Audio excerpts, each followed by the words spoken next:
Soka tujukire Paasita Yiga soko mpe video tujukire Paasita Yiga nakola jeweze emyaka 2 bukyanga Paasita Yiga avambula mu obwensi eno soko mpe ka video yako Ulo muvubuka nga toli muvubuka Whoever wants to ya Paasita Yiga you'll go twaliwanika Ikisha agala okwefula omuvubuka nga toli muvubuka Whoever wants to present the way side ya Paasita Yiga you'll go twaliwanika mama twaliwanika kabavubuka bannange mwenna my fellow young people muje you come musimbe ku side and yange be on my side muveko n'obikawunda suit leave alone zabike emipiira let the tires burst mwana akatonda child of God okwogera obwogezi just to speak okwogera obwogezi mere speaking tekina kye kigasa doesn't mean any wabula biba sense bikolwa but action buli ayogera olusungu olufaanana nga luwe whoever speaks such an ogenda English kudda ku side ye you're going to go on his side ayogera olusungu when olutegeerekeka he speaks broken tugenda English kudda ku side ye you'll come to this side wait listen to me bulira I'm a beautiful guy nze ndi musajja mugogofu buli kisa ayina endowooza nti you are beautiful ogenda beera ku side yeyo if you have that mind that you're beautiful you're going to be on this side Pastor for tulaba tukolera muhamu wali mu kibuga naye abasinga bagamba lwaki mukolera mu kizimbe w'ekityo nga mufaanana we batyo naye nabagamba Katonda wayiga akola Pastor ffe tukolera mu kizimbe eky'amaanyi ekyo nkyebaliza Mukama Pastor we ekyahamu okakasa mwe mukolera mu kizimbe ekyahamu Fleece embaye tuli mu VIP mu VIP Pastor naye oba olimba you're not serious olimba kati osoma olina omusajja soko gye oli omusajja omulina naawe okyali kato Pastor mbeera munnaye era mukazi munange nange embeera ngiraba embeera ekutuma n'okola kakati muli biki omusajja wange mbeera naye dayira tonamuzaalira omwana mwali Pastor nange nakulabye dda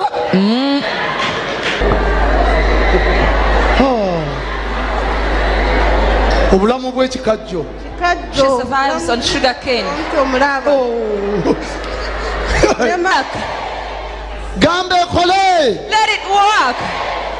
mutunuzaamu empete I face this ring into her. mutunuzaamu empete I face this ring into her. mutunuzaamu empete I face this ring into her. mumala amaanyi I weaken her. kumala I amaanyi weaken you, demon. Twali dogo By the witchcraft gye bamukolera mu bufumbo bwe that was done in her marriage.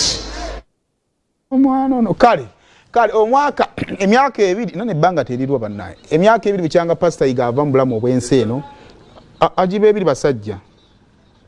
giba 2 temumusindika nnyo mbadde nsa mumutwala empola jjajjiweza gibadde 2 kakati giba egiweze 2 bukyanga ava mu bulamu obwensi eno buli muntu yenna oli waddembe okumupiikinga kati bano tubadde nnyo mu gundi y'ekkanisa naye alinayo sector ya music alina contribution ye ku ggwanga lino ku music y'omu kuba promote yakwata oluyimba nakiraba ku habikaawo nga ataddewo ssente naye ng'olina kuyimba ekibaati ng'ekibaati olina kuyimba oluyimba line emu verse emu ng'agaba emitwalo gyalinga 2 oba gyali 5 kati nga bw'oyimba verse y'oluyimba olwo ng'akuwa emitwalo 5 enkeera nga badde bayimba verse ey'okubiri ng'amakinga sure nti oluyimba aluteekayo n'alupromotinga ate n'abantu ne balutegeera so bwe tugenda mu music industry alina contribution ye era abantu abali mu music balina ensonga lwaki balina omujjukira bwe kijja mu TV industry kino nkyogera nga ndi ku TV ndala ate sigi ali nnyiniyo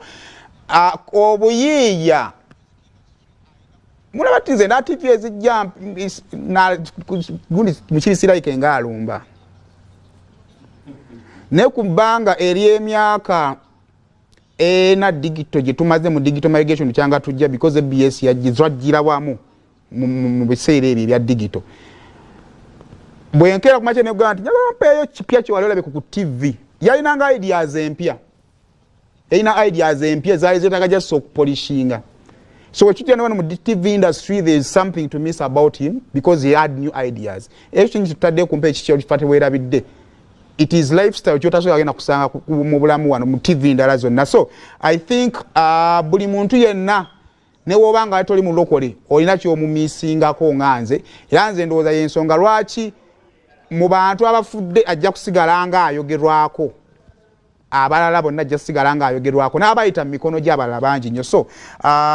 balina arrangements ze baŋŋambye olunaku olwaleero abaana abaali bakoleddewo ku TV bagenda kugenda bamusabire then bagende bamujjukire nga bambadde ebimasaamasa. Manyi yayagala nnyo ebimasaamasa. Kale tujja bba tubawa ebinaabira saidi zeeyo naye nga kale kyawe giweza emyaka 2 bukyanga ava mu bulamu obw'ensi eno. Awo tuvuddewo munnanga olunaku olw'eggulo